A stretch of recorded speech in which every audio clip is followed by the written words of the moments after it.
Vamos con los saludos formales. Onir Sartú, ¿qué tal? Buen día, Onir. Buen día. Daniel Superviel. ¿Qué tal? Daniel. Muy buenos días para todos. Gabriel Mazarovich. Muy buenos días.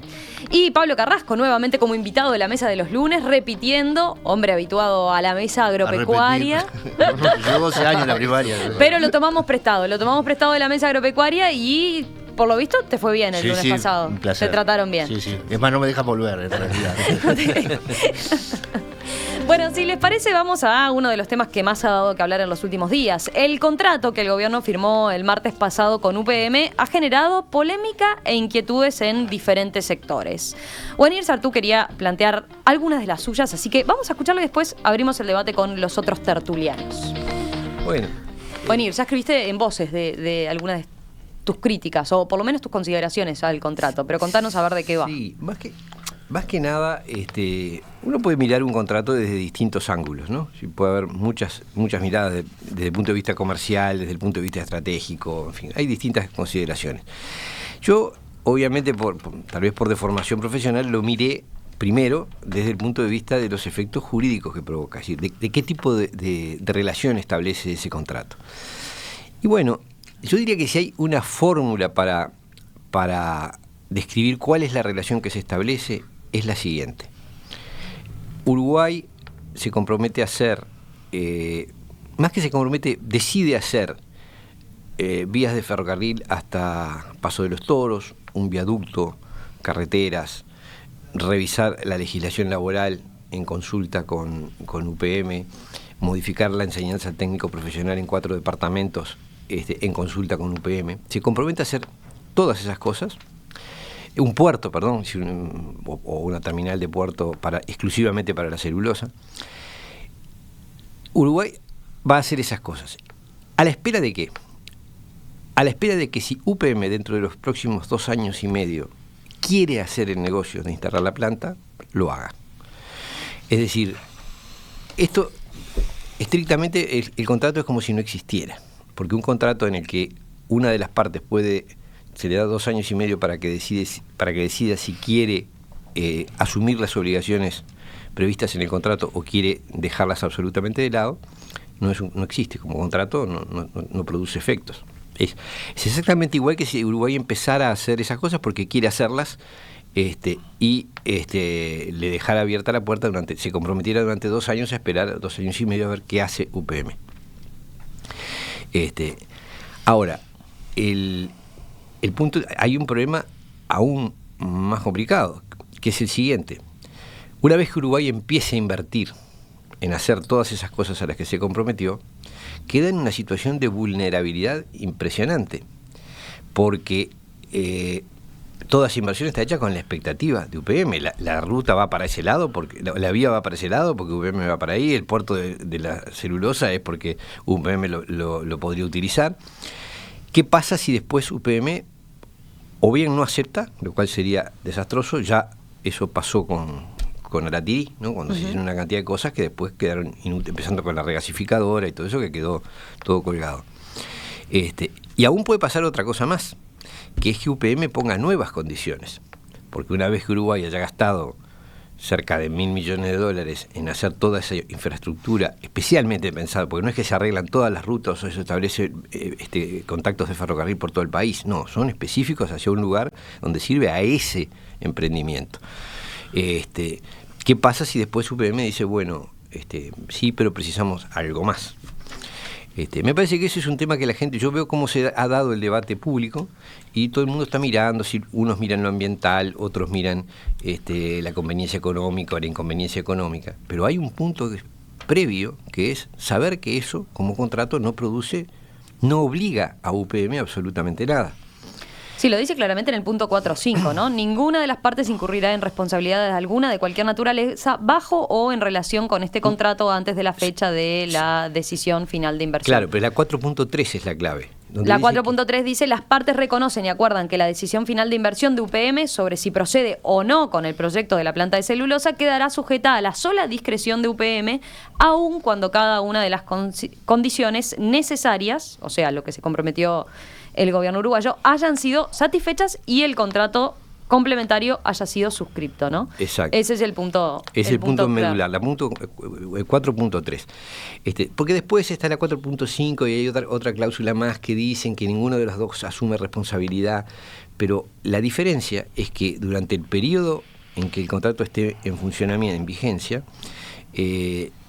UPM no tiene que hacer nada. En cambio, Uruguay tiene que adaptar prácticamente toda su vida como país a este negocio, ¿no?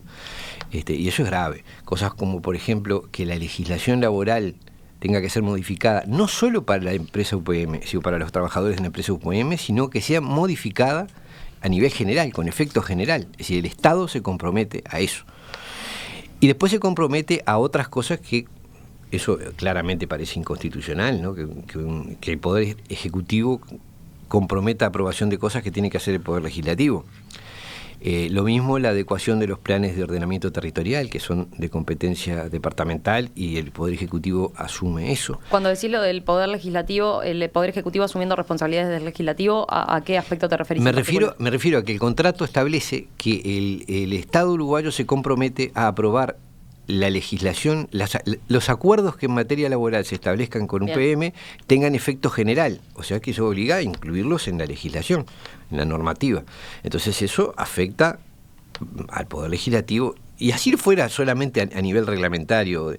De todas maneras es un Estado que se compromete a que la legislación tiene que negociarla previamente con una empresa privada, es realmente loco. Afecta también la autonomía departamental, desde el momento que se establece que los planes de ordenamiento territorial de 4 departamentos van a ser adecuados a este proyecto. Afecta la autonomía de los consejos de enseñanza, del sistema de enseñanza, porque se establece que los planes de estudio técnico profesional en esos 4 departamentos van a ser adecuados a las necesidades de UPM. Es decir, de hecho, hay que consultarle a UPM las reformas que se van a hacer. Hay obligación de hacerlas y de consultar a UPM sobre lo que se va a hacer. Esto implica, fuera de que no tiene ningún efecto jurídico que obligue a UPM, nada que asegure que bueno o malo ese negocio se vaya a hacer, coloca una situación, tiene situaciones de una inconstitucionalidad flagrante, ¿no? Y bueno, y creo que el otro punto es que nos coloca como país en una situación de vulnerabilidad muy grande una vez que se haya invertido mucho dinero, se haya endeudado el país, porque además para construir la vía, para hacer el puerto, se va a recurrir a servicios de terceros, lo cual significa que se va a deber dinero, va a haber que financiar eso. Y si después UPM o bien desiste o bien empieza a poner condiciones, es muy grave. El negocio es como si yo te dijera, mira, ¿sabes una cosa, Romina? Tu casa me gusta mucho. Yo te voy a pedir que le cambies toda la sanitaria, que le hagas baño y cocina nueva, que lo pintes de amarillo, porque me gusta amarillo, que le hagas una barbacoa de acuerdo a un plano que yo te voy a dar, y después que hagas todo eso, a lo mejor te la compro, si me gusta. Tenés que esperarme 2 años, no la vayas a vender, y mantenerla en forma durante 2 años y capaz que te la compro. Esos son los términos del negocio. Y además yo voy a ir todos los meses a ver cómo va la obra, ¿eh? O sea, es realmente insólito. Sí, ahí hace referencia a lo que dice concretamente en el punto 3.37, ¿no? Que es el monitoreo del proyecto ferroviario, donde se le permite a técnicos de UPM ir monitoreando todo el proceso. El ferroviario, el educativo, el legislativo, es decir, hay que consultarle las reformas en todos esos planos. ¿Los demás cómo vieron el contrato? ¿Qué análisis han hecho? Bueno, ¿Tienen las mismas preocupaciones de venir? ¿Tienen otras? ¿No tienen preocupaciones? Evidentemente, la lectura de abogado pormenorizada que hace venir escapa totalmente a mi conocimiento, más allá que obviamente leí el contrato y a veces me perdía en los vericuetos de los 3.221 se refiere a tanto. Claro, porque hay muchas veces que hace referencia además a otra normativa o a otras cosas acordadas. Se meten en un tema muy jurídico donde hay evidentemente un trasfondo político de intenciones, etcétera. UPM también se juega mucho con este anuncio, ¿no? Por más que tiene el sartén por el mango, UPM cotiza en bolsa y bueno, si esto no llegase a efectivizarse y a producirse, bueno, UPM queda también golpeado porque se tiró al agua con un gobierno, es la mayor obra del mundo de UPM, mueve un dinero que está por encima de los cálculos que por lo menos yo puedo entender, y cambia la estructura de un país. Pero mi punto de vista, siguiendo el razonamiento de Onir Sartú, él hablaba de que ponía a Uruguay en una situación de vulnerabilidad y un poquito de memoria, ¿no? para donde quiero redondear el argumento. Arrancamos con la ley forestal de Sanguinetti, donde se empieza a plantar, se aprueba más tarde la ley de zona franca, la ley de puertos, viene UPM con el gobierno de Jorge Valle, después viene Montes del Plata, tenemos todo el problema de Gualeguaychú con el corte de puentes y esa pulseada terrible entre dos ciudades vecinas que eran amigas. Yo me crié en Fray Bento, así que conozco bien lo que es la relación con Gualeguaychú, y ahora se viene UPM2, ¿no? Entonces mi gran pregunta es, y creo que la respuesta es obvia, cuando se aprueba la ley forestal, ¿se previó que iban a venir este tipo de plantas? No, estoy seguro que no. O sea, y eso tiene que ver con esa vulnerabilidad que creo que Uruguay tiene, de no tener un proyecto más o menos o un rumbo de país, y tenemos a nuestros políticos disputando la cancha chica, la cancha del barrio, ¿no? Perdiendo el tiempo en discusiones electorales 2 años antes de las elecciones, 3 años antes de las elecciones, discutiendo las intendencias de Montevideo, cuando me parece que, ya que son los políticos, una vez que llegan al gobierno, los que toman este tipo de decisiones, que esto que está pasando con UPM y toda esta discusión que se ha generado, debería replantearnos, ¿no? En un momento fuimos hacia el Uruguay natural, esto es contra el Uruguay natural, y seguimos vendiendo el eslogan Uruguay natural. O sea, yo creo que hay una crisis de qué país queremos ser, y cuando vienen estas inversiones que nos patean el tablero, que nos demuestran y nos ubican en el concierto mundial de lo que somos, cuando viene una empresa y nos pone en jaque mate para terminar haciendo un tren hasta Paso de los Toros, cuando nunca lo pudimos reformular, ni siquiera las vías, ni siquiera los vagones, nos replantea qué país queremos ser, ¿no? Entonces, estos contratos así nos escupen la cara, la crisis de país que queremos ser, mientras yo veo a la clase política mirando para otros lados, ¿no? Y me preocupa. Pablo, Gabriel. Yo mira, sí, para dejarlo a Pablo cerrar. Primero, yo creo que estamos ante un tema muy complejo, muy importante además, y que está muy bueno que se genere un debate público, detallado y preciso sobre los alcances de todo lo que está en discusión. Creo que esta discusión se está dando en mejores términos que la que se dio la de Bodnia y la de UPM y la de Montes del Plata, por lo menos con mayor información, y entendiendo las reservas de venir, que algunas de ellas yo las comparto, más allá que no soy abogado y no entiendo las consecuencias jurídicas de algunas de las cosas que dice. Es claro que tiene que haber acuerdos con las intendencias, porque no se puede imponerle desde un contrato. Uno tiende a pensar que esto, más que contrato, es una carta de intención pública, política, dice, que sirviera para los dos, ¿no? Eso dice, por ejemplo, Alberto, dice, no es un contrato, es una carta de intención sin obligaciones y oremos para que no baje el precio de la celulosa. No, dice. a mí me parece, digo, en términos políticos, o sea, me parece que tanto el gobierno como UPM, por diferentes razones, necesitaban dar señales sobre este negocio, en una negociación que venía siendo muy reservada, como es usual en estos casos, y que no daba señales para ningún lado y que había todo tipo de rumores. Entonces me parece que es más eso, una carta de intención de lo que va a pasar y de lo que pueden hacer, con todas las reservas del caso en torno a lo que se pida. Dos cosas más, porque hoy nos pidieron que seamos breves por el puerto, así que voy a ser breve y no prometer serlo. Me interesa mucho escuchar más al gobierno, desarrollar más este asunto. Yo creo que una inversión de este tipo en una empresa de ese porte obviamente genera una conmoción a nivel general del país. Y en cuanto a la legislación laboral, tenemos una experiencia muy mala con lo de Bodnia, donde se vulneraron prácticamente todos los derechos laborales y quedó solo a manos de la pelea sindical. Un poquito mejor en UPM que en Montes del Plata, que la viví por dentro, estuvimos con el programa allá, donde no estuvo exento de serios conflictos y de peleas, porque es una obra muy compleja, porque hay cosas que no tenemos mano de obra, porque se subcontratan una cantidad de empresas impresionante, y la negociación, los líos más grandes en Montes del Plata fueron con las empresas subcontratadas, que en muchos casos violaron derechos de trabajadores inmigrantes y de trabajadores actuales. Hubo avivadas, porque, por ejemplo, hay un porcentaje de mano de obra local, no se cumplía, y una cosa es para las cosas tecnificadas y otra cosa es que quieras hacer obra civil y digas que no hay uruguayos que pueden hacer planchadas, ¿no? Y traigas turcos para que hagan planchadas. Entonces, hubo discusiones muy, muy complejas allí, y creo que este acuerdo marco laboral es un avance. Y ojalá, por ejemplo, para terminar, en una idea, yo entiendo lo de venir, el debate es más general, es de, tenemos el problema del CIABI ahí, yo digo, es inevitable que estas cosas terminen en el CIABI, a mí no me gusta el CIABI, no creo que sea garantía para el Estado, sé que son exigencias de trámites internacionales, pero es un problema grave, no es menor. Estamos hablando que cualquier diferendo termine en el CIABI, no es menor. El Banco Mundial. Del Banco Mundial. Claro, quizás niveles de esta exigencia y con empresas que cotizan en bolsa exigen esto, yo no lo sé, pero en el terreno laboral te voy a decir, por ejemplo, la ley de responsabilidad penal empresarial, la discusión sobre la ley de responsabilidad empezó con una experiencia en Monte del Plata y se generalizó a la legislación con temas de avance en temas de seguridad laboral. Por lo tanto, creo que si esas experiencias positivas se generalizan, no está mal, va a ser un desafío para todos. ¿Pablo? No, yo digamos no leí contrato porque me declaro bastante incapaz de hacerlo y lo había leído seguramente muy bien Onir. Conociendo su honestidad intelectual, descarto que los puntos que trajo son los importantes. Desde el punto de vista jurídico, ¿es contrato, Onir? ¿Está bien decirle contrato? Porque bueno, así figura el documento. Sí, yo esto como contrato es ultra preliminar, pero además se parece más a una especie, es un boleto de reserva sin seña.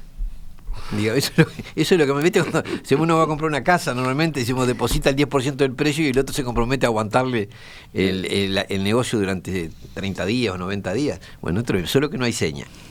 Es una hoja de ruta, ¿no? Es una hoja de ruta donde la confianza entre las partes es una parte importante. Capaz que eso no tiene cabida en las relaciones de los gobiernos, pero si yo hablara de esto sin ese contexto, diría que acá la cuota de confianza es importante.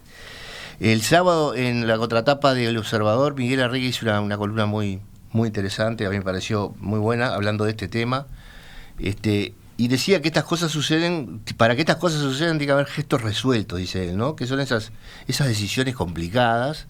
Ya hizo Daniel un poco la reseña, ¿no? Sanguinetti y su ley, y después los líos por los que pasó. Baggi se lo robó a Busti, ¿no? De Entre Ríos, al proyecto, después todo el lío que hubo con los puentes.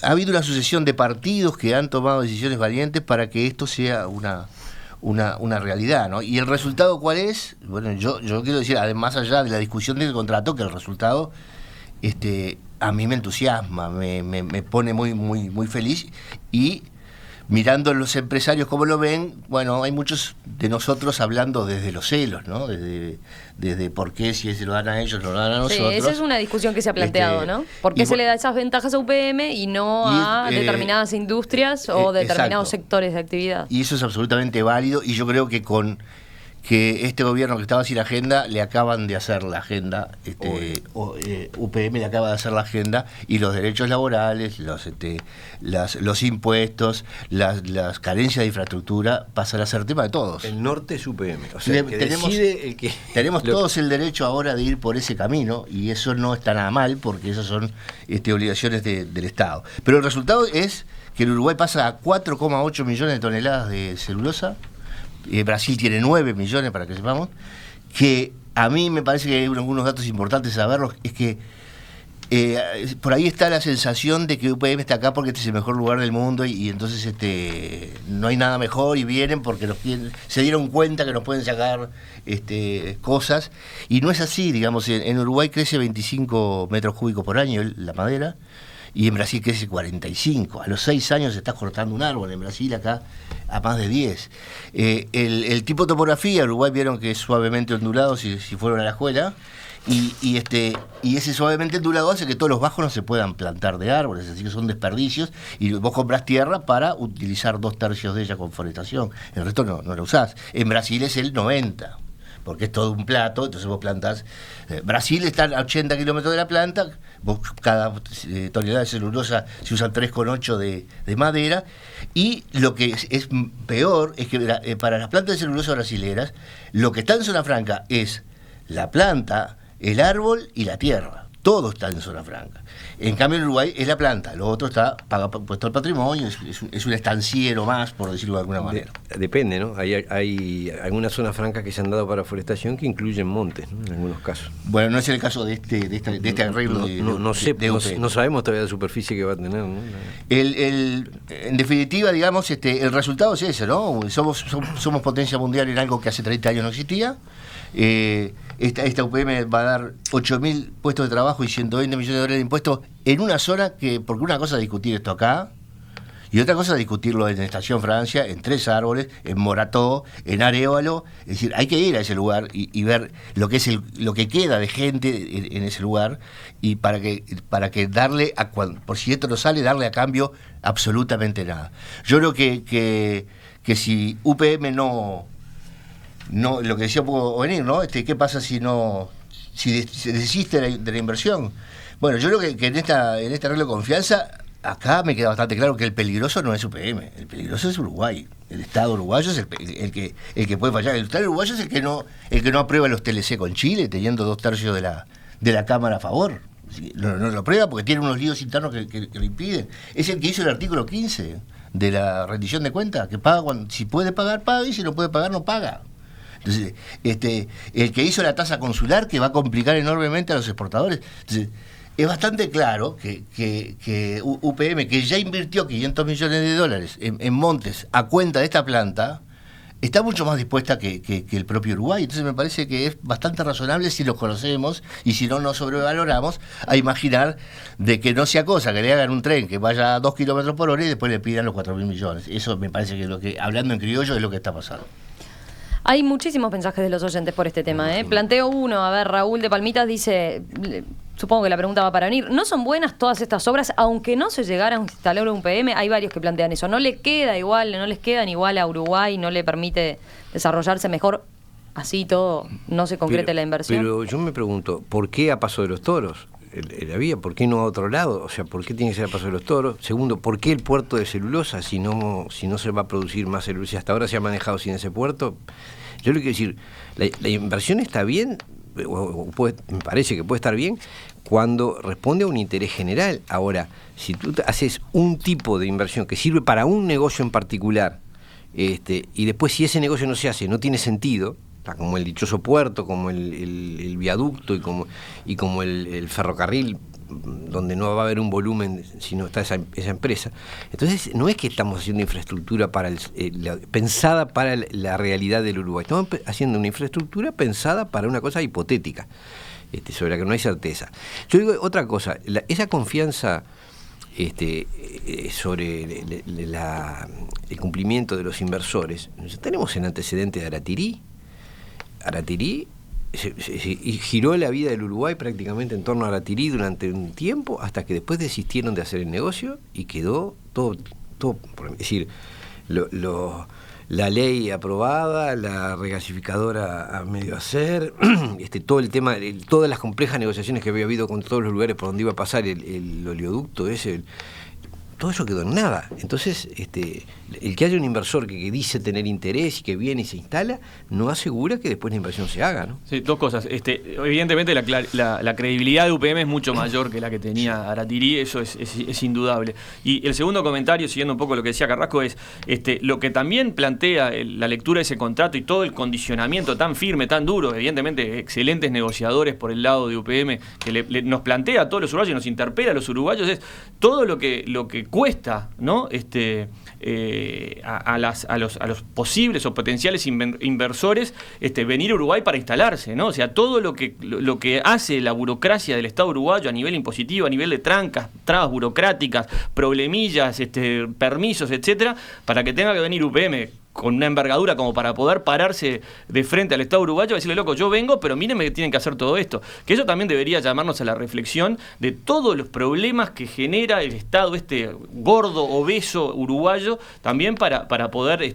Pero eso, o sea, cualquier comerciante, si vos le decís, ¿qué querés? Yo quiero que me pongas una línea de taxi, de remises que me lleve a la puerta de mi negocio, que me coloques aire acondicionado. No solo eso, sino todas no es que Uruguay tiene una gran carencia con respecto a eso.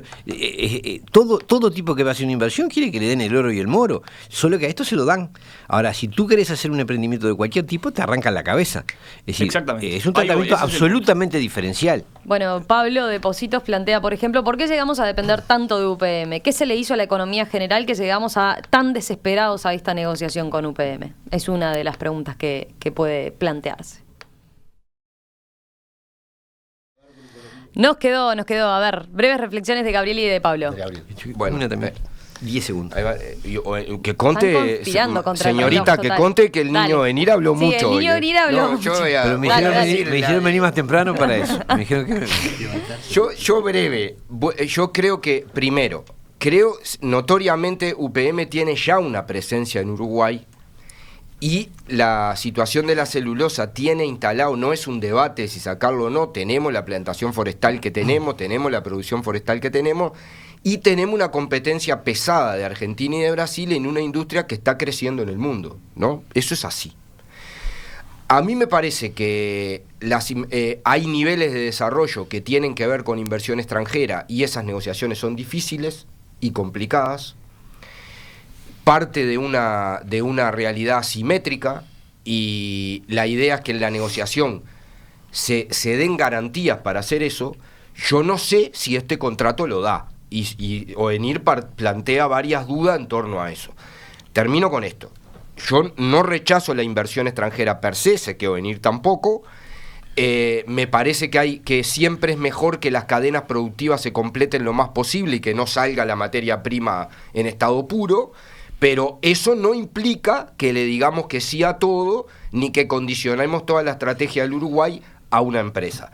Este contrato me parece que para mí, por lo menos para mí, capaz que estoy equivocado, es muy primario todavía como para dar una opinión muy fundada. Es eso.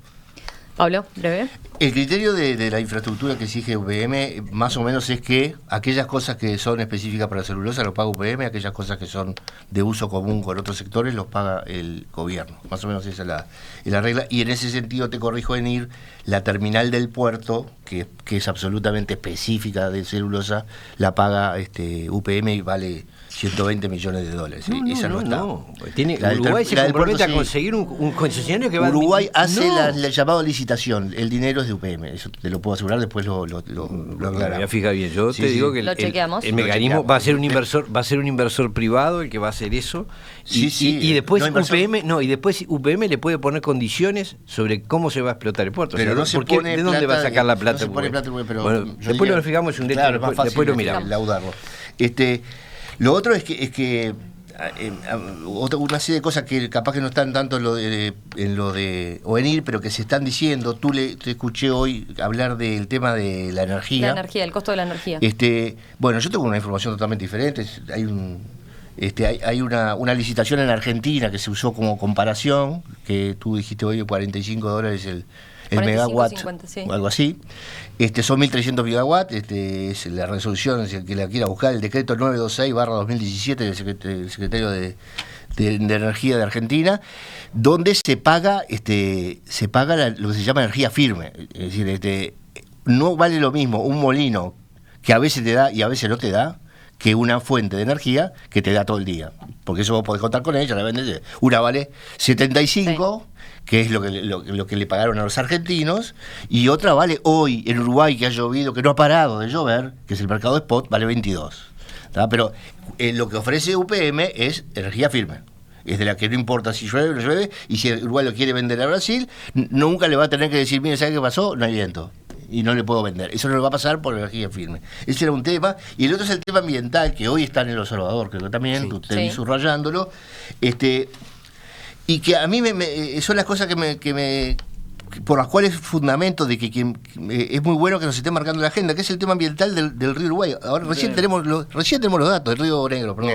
5.000 kilos de fósforo se vuelcan al río Negro todos los días, y la planta va a vertir 120. Y bueno, y a mí me parece muy bien que le pongan la lupa arriba, pero ¿qué pasó con los 5.000 que se están virtiendo hace años y recién ahora vamos a empezar a hablar? Esa es la agenda nueva, ¿no? En perspectiva, periodismo para la era digital.